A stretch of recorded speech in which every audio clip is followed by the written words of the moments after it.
So the local conspiracy, we're going to use this, again, I'm talking about this, the Utah case study. These principles apply no matter when and where you are. So in Utah, we have the Alta Club in Salt Lake City, which was formed in 1883. And they said it was for the purpose of helping Gentiles to build business relationships in a Mormon-dominated climate. This is according to their own autobiography. Their own admissions are really good to be able to understand what they're really doing. So they say this is their outward thing, is they're trying to get people to be able to have these networks and these relationships that they couldn't have because of our culture of trying to build economic independence. Their claim is that it was just a social club, which always stuck firmly to its original purpose of being social, and that never took sides on any issue. It neither advocated nor opposed public causes. Reminded me of the Council on Foreign Relations when I read this. They claim the same exact thing. So I wanted to dig a little bit deeper. And I came across Heber J. Grant's journal. And in that, this is during the time where the state of Utah was in its constitutional convention to write its state constitution to be able to enter in to the union. And so Heber J. Grant's journal, recording conversation that he had with John Henry Smith, who was the church's representative at the convention.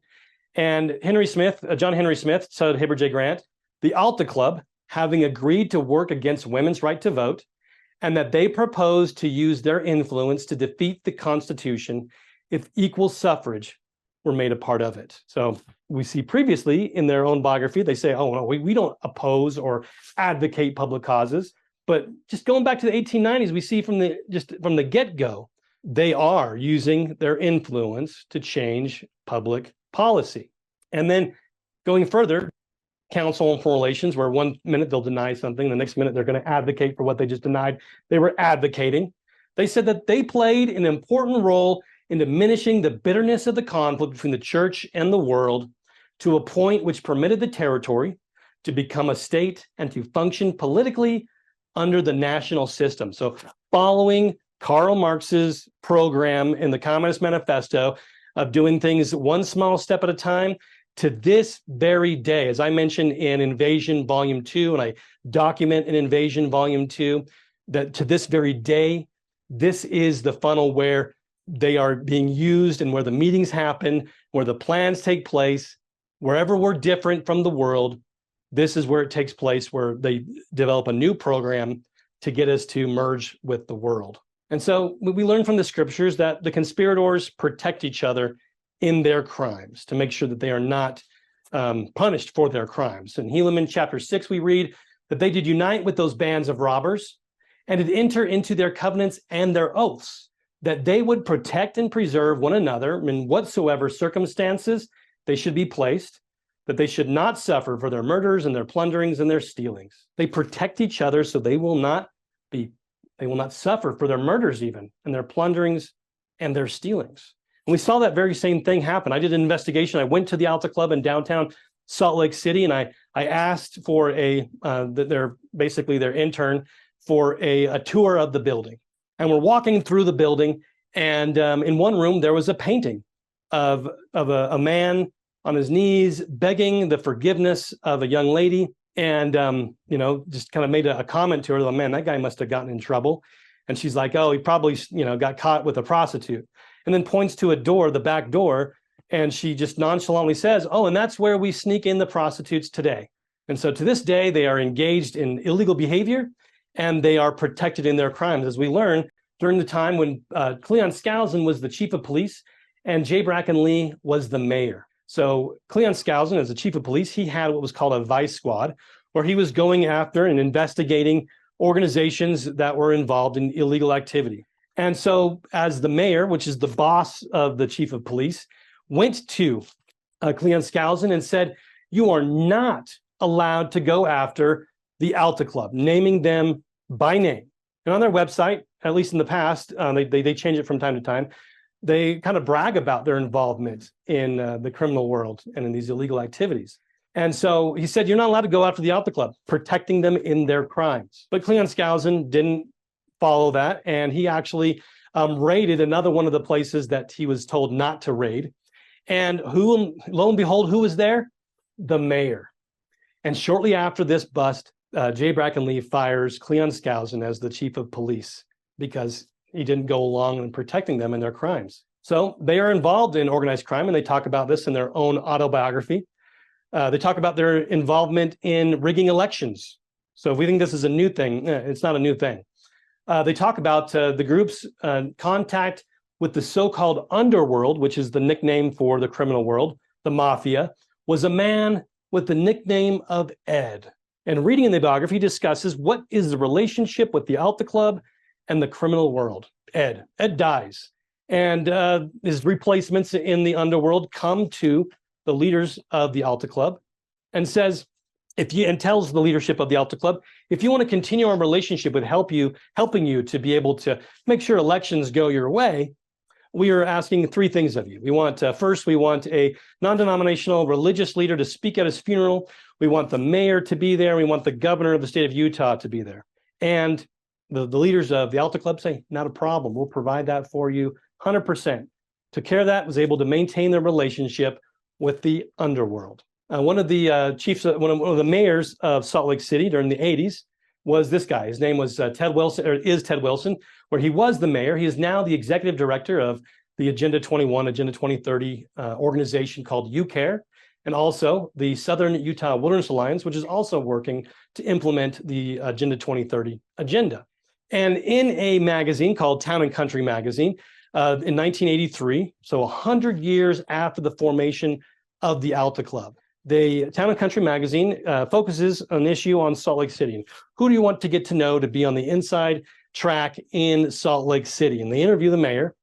And just like a Carol Quigley type of admission from Tragedy and Hope, Ted Wilson admits, does this top-notch admission.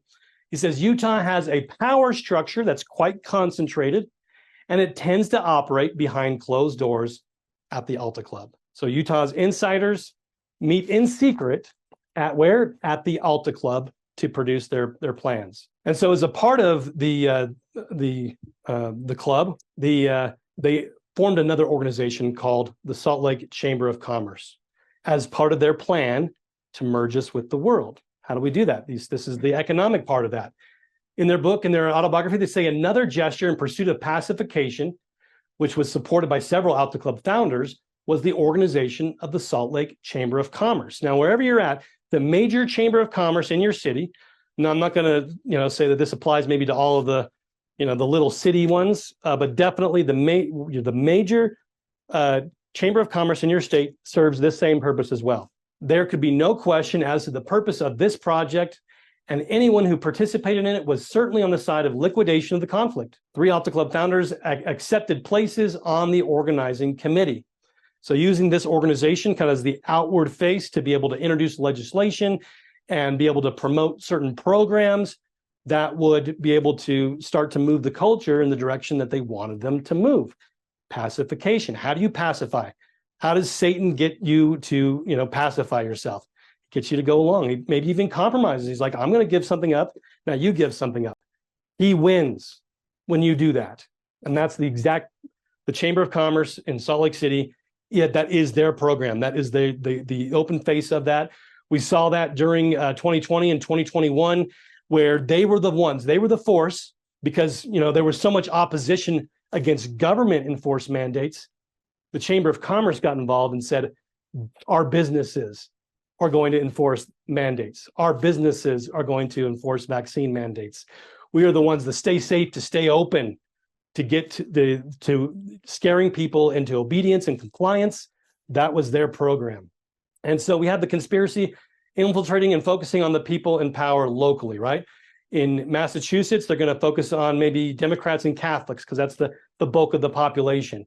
Or in Utah, they're focusing on Mormons and Republicans and Mormons. And so to do that, right, because we had the culture of financial and economic independence, members of the church were not joining and not going along with the Chamber of Commerce. And so they set up a new plan. They had ZCMI, which was started as a way for members of the church to be able to get the things that they couldn't produce themselves without having to go to Babylon to get it. And so, but then, right, that's when it started. But then early 2000s, when it finally kind of goes out of business, it just was indistinguishable from Dillard's or Macy's. And so this is kind of in that transition time frame where the leaders of ZCMI were more interested in in political influence and economic success, more like your Harry Reids or your Mitt Romneys, if that paints a good picture for you. And so the Chamber of Commerce, the Alta Club folks, go to the leaders of ZCMI, and they get them to join the Chamber of Commerce. And so your average members are saying, if that guy's a good active member and he's a part of that, it must be okay. Starting to shift the culture. And so members start to join the Chamber of Commerce and then start to join the Alta Club itself. And so that Town and Country magazine not only talks about that power structure that Ted Wilson talked about, kind of goes into more detail about that, and it explains who's involved in the power structure. This power structure that meets in secret at the Alta Club consisted of the head of the Chamber of Commerce, the publisher of the Salt Lake Tribune, and the president of the Church of Jesus Christ of Latter-day Saints. And so again, we have here David O. McKay and John Gallivan, which we're going to talk about a little bit later, who is the publisher of the Tribune. This article says that University of Utah political science professor J.D. Williams calls Tribune publisher and Alta Club member Jack Gallivan, also part of the Bohemian Grove, the kingpin in Salt Lake City's power structure. He continues, right up there with him is Gordon Hinckley, a counselor in the first presidency of the Mormon Church. Principle number 3, right? We have to understand the enemy we face. Just kind of recapping that, we will not be effective in our efforts to defend liberty and build the kingdom of God.